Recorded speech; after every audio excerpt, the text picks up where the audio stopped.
ঈদের আগে কিংবা পরে আমরা সবাই ব্যস্ত। আত্মীয় স্বজন বন্ধু বান্ধবের ভিড়ে ছোট্ট সোনামণিদের খাবারের কথা আমাদের মাথায় থাকে না। আর ঈদ মানে তো স্পাইসি খাবার। আজ থাকছে এমনই একটি লোভনীয় রেসিপি ছোট্ট সোনামণিদের জন্য, চিকেন মালাই রোস্ট। চলুন দেখে আসি কিভাবে তৈরি করেছি।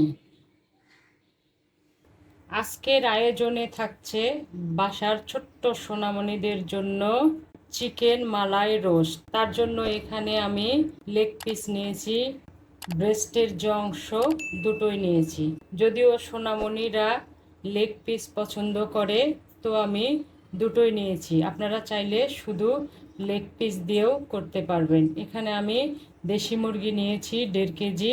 এখন আমি কিছুক্ষণের জন্য একটু মশলা দিয়ে ম্যারিনেট করে রাখবো।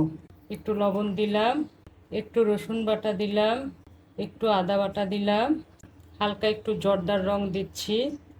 এখন আমি সব চিকেনগুলো মেখে নেব। সময় থাকলে 2 ঘন্টা ম্যারিনেট করে রাখবো, না থাকলে 30 থেকে 40 মিনিট। হাত দিয়ে সুন্দর করে চিকেনের গায়ে আদা রসুনটা মেখে মেখে দেবো। এভাবে আমি সব মেখে নেব। চিকেনগুলো মাখা হয়ে গেছে, আমি 30 মিনিটের জন্য রেস্টে দিলাম। এদিকে আমি হালকা মশলা রেডি করেছি।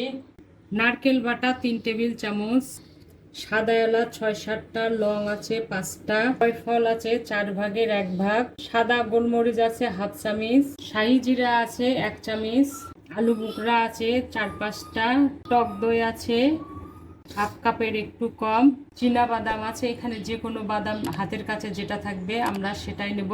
চীনা বাদাম আছে 2 টেবিল চামচ, কিশমিশ আছে 1 টেবিল চামচ, আদা বাটা আছে 1 চামচ, রসুন বাটা আছে হাফ চামচ, দারচিনি আছে 3 টুকরা, তেজপাতা আছে 3-4টা। বিসমিল্লাহির রহমানির রহিম। কড়াই বসিয়ে দিয়েছি, সাদা তেল দিলাম, একটু বেশি করে দিলাম। এই তেল দিয়ে আমি আবার রান্না করব। বেশি ভাজবো না, বেশি ভাজলে শক্ত হয়ে যাবে।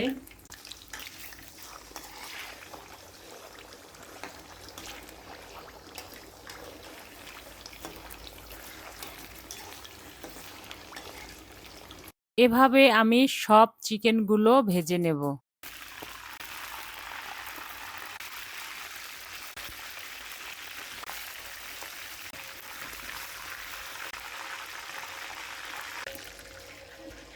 কড়াইটা বসিয়ে দিলাম, কড়াই গরম হলে ফিরে আসব।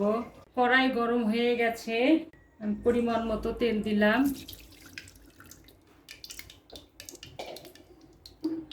প্রথমে পেঁয়াজ কুচি দিলাম। আমরা যেরকম গ্রেভি খাবো সেরকম পেঁয়াজ দেব। আমি এখানে কুচি পেঁয়াজও দেব, আবার বাটা পেঁয়াজও দেব। আস্ত মশলা দিলাম, আমি কিন্তু সব মশলা বেটে নিইনি। দারচিনি দিলাম, চাইলে শুকনো সব মশলাগুলো বেটে নেওয়া যাবে। সাদা এলাচ লং দিলাম। এখন এগুলো একটু ভেজে নেব, ব্রাউন কালার করব না, পেঁয়াজের গন্ধ যেন চলে যায়, এরকম করে ভেজে নেব। পেঁয়াজ আমি ভেজে নিয়েছি 4-5 মিনিট। পেঁয়াজ থেকে একটা সুগন্ধ আসছে, তার মানে আমাদের পেঁয়াজ ভাজা হয়ে গেছে, কাঁচা গন্ধ নেই। এখন পেঁয়াজ বাটা দিলাম।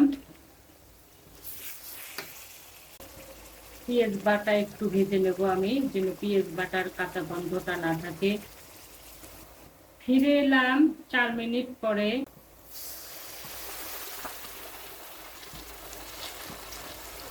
একটু সাদা পানি দিলাম বাকি মশলা অ্যাড করার জন্য। কিশমিশ, লং, গোলমরিচ, শাহি জিরা, জয়ফল বাটা দিলাম।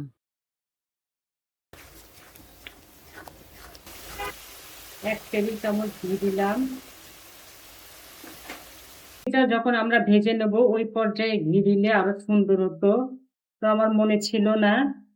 আপনারা অবশ্যই ওই পর্যায়ে ঘি দেবেন পরিমাণ মতো, তেলের ভেতরে দিয়ে মুরগিটা ভেজে নেবেন। এতে করে অনেক সুস্বাদু হয় রান্নাটা। এখন এই মশলাগুলো আমি কষিয়ে নেব। মশলা কষানো হয়ে গেছে, আমি পাত্রটা চেঞ্জ করে নিয়েছি। ওটাতে একটু লেগে যাচ্ছিল, লেগে গেলে রোস্টগুলো খেতে ভালো লাগবে না। মশলা কষানো শেষ, রোস্টগুলো দিয়ে দিলাম, টক দই দিয়ে দিলাম,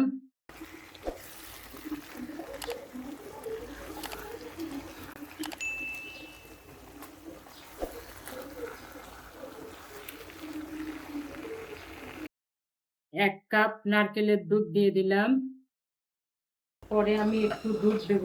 এখন আমি ভালো করে কষিয়ে নেব তেল ওঠা পর্যন্ত। 4-5টা আলু বোখরা দিয়ে দিলাম। এ পর্যায়ে আর একটু ঘি দিয়ে দিলাম, এতে করে আরো টেস্ট হবে। এখন আমি তেল ভেসে উঠলে ফিরে আসব। এখন সবকিছু দিয়ে আমি কষিয়ে নেব, এতে করে রোস্টটা খেতে ভালো লাগবে। তেল ভাসা ভাসা হলে আমি ফিরে আসব। ফিরে এলাম 15 মিনিট পরে। আমি সুন্দর করে কষিয়ে নিয়েছি যেন গোস্তের ভেতরে সব মশলাগুলো ঢুকে যায়, রোস্টটা খেতে যেন অনেক সুস্বাদু হয়।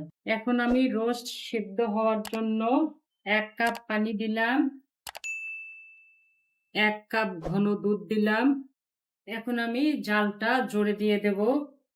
এ পর্যন্ত জালটা মিডিয়াম হিটে ছিল, এখন একটু জোরে দেব। ইনশাল্লাহ ঢেকে দিলাম। তেল ভেসে উঠলে, রোস্ট হয়ে গেলে তার একটু আগে আমি ফিরে আসবো ইনশাল্লাহ। ফিরে এলাম 25 মিনিট পরে। আমি জাল বন্ধ করে দিলাম।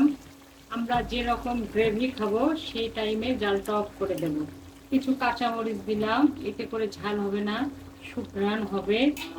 কিছু কিশমিশ দিয়ে দিলাম, এখানে যে কোনো বাদাম দেওয়া যাবে। ঢেকে দিলাম। ফিরে আসবো 7 থেকে 8 মিনিট পরে। ফিরে এলাম 7 থেকে 8 মিনিট পরে। দেখে বুঝতে পাচ্ছেন কত লোভনীয় এবং কত সুন্দরভাবে সিদ্ধ হয়েছে।